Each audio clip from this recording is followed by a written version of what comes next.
whatever stage of life that we're in, the fundamentals we're going to talk about will make a measurable difference for you, but you're going to have to decide what's right for you. So all I'm trying to tell you is, today, think of this as a second opinion. Think of this as the most important subject of your life, even though you may not have made it that way. Think of it as something that isn't a should, but a total what? A must to master, because if you master this, everything else you can dream of is available to you. And if you fail to master this, everything else goes to the wayside. I mean, I meet people all the time in relationships, and they want relationship therapy, and I say, you know what you gotta do? You gotta exercise, you gotta work out, you gotta lose some weight. You guys are just so tired, there couldn't possibly be any passion. When you're exhausted, there is no passion. And people say, okay, well, I'm gonna really work on a plan, and I'm gonna organize things, and I'm gonna find the best trainer, and I come back and I'm talking to them a week later, and they're still planning things. This woman's telling me, no, but I'm gonna get the best trainer. I'm gonna have the very best trainer and organize this. I said, ma'am, with all due respect, you don't need a plan, you need a trainer, you need somebody who gets behind you and just yells, run! Move! You don't need this long plan, you just gotta move. We're living in a society where nobody moves anymore. What do we like today? How do people get injured today? They don't get injured smashing into people, playing football and anything else. They get injured typing, right? Picking up a pencil. That's how people get hurt today, because we don't use everything anymore. We live in a box. Think about it. Think about our lives today and how different it is than maybe the way we were formed to be made, to run, to hunt, to create, to procreate, to raise our children, to move, to farm, to do all the things that made us use all of our body. Today, what do? You wake up and you have this box life. You have a box breakfast, right? You get in your box car, you drive to your box office, you load up a box elevator. You don't use the stairs, of course, right? You go to your box office where you type on a box, talk on a box, right? Go into a box room for meetings, right? Sure enough, got a little box you can type on, listen to music on, box, have your box lunch, drive your box home, or get in the train or subway, and another box home, get home to your box, and then turn on the box, type on a box, message on a box, and maybe go get a cylinder to change your state, right? Maybe.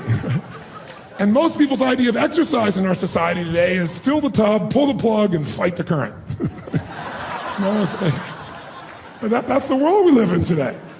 And so it's not hard to figure out why we're getting fat and why we're feeling kind of tired and why we're building up acid in our system, consuming foods that have nothing alive in them anymore, where everything is denurtured and everything is chemicalized or radiated.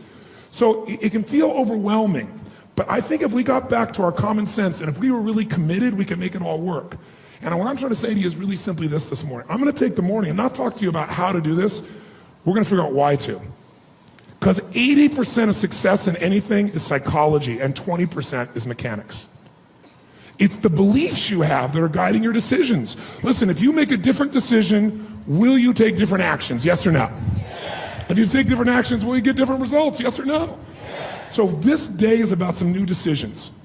Some decisions about what you're going to believe about health and energy, how important it's going to be from you from now on. What's going to be a must for you versus a should for you. And it's not going to be a day about giving everything up. So those of you who stop breathing while I'm talking about that, I'll give you a little clue. Now, if you met me when I was 25, that's what everything was. Everything was give everything up, right? Because I was a masochist. I was extreme. But thank God I met my wife, Sage, right? Anybody who's been through our Life Mastery program, they all bow to Sage because she balanced me out. Before I met Sage, I'd gone 24 years without one bite of chocolate. 24 years. I didn't eat ice cream. I didn't eat anything. And then I met her. And here's this woman who's just beautiful, mentally, emotionally, spiritually, physically. And I met her getting my blood done at my own program. And sure enough, she's amazing. We make a connection. We became friends. Long story short, though, when I finally started with this woman, she's into wheatgrass. She's a phlebotomist. She could do my blood daily. I know how I'm doing it. This is cool stuff, it's really cool. She's an acupuncturist, right? So she can do acupuncture. I'm like, wow,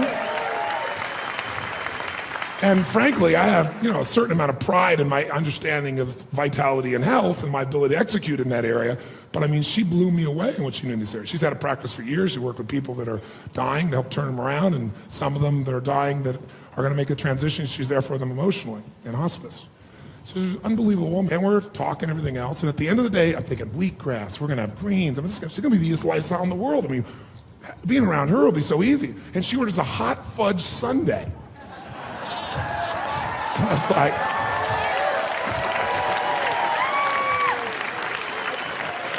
I looked at her and I said, what are you doing?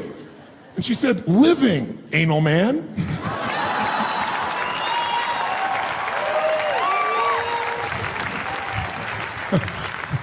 And I said, are you crazy or insane? She goes, everything's in balance. You don't have to be so extreme every single moment of your life. She goes, here's my theory. It's called zig and zag. She goes, I zigged. I live this stuff 90% of the time, but I give myself the chance 10% of the time to play and enjoy. I was like, ooh, I didn't like that at all. Playing and enjoying, right? Food should not be entertainment. Because, you know, it took an unbelievable amount of discipline to create the changes and momentum in the other areas of my life, and I applied it here too. But fortunately, I've matured a little bit, and now I have ice cream every now and then, and I have just about everything every now and then because I want to be with my wife. And it's actually put a balance in my life. There's actually a relaxation, there's an enjoyment. When I'm doing things that are healthy, I enjoy being healthy because it doesn't feel like I haven't do this, it's because I'm choosing to. And I know I always have the freedom to choose something else. But I choose, the vast majority of the time, those things that give me more energy because once you feel this kind of vitality in your body, you never want to go back.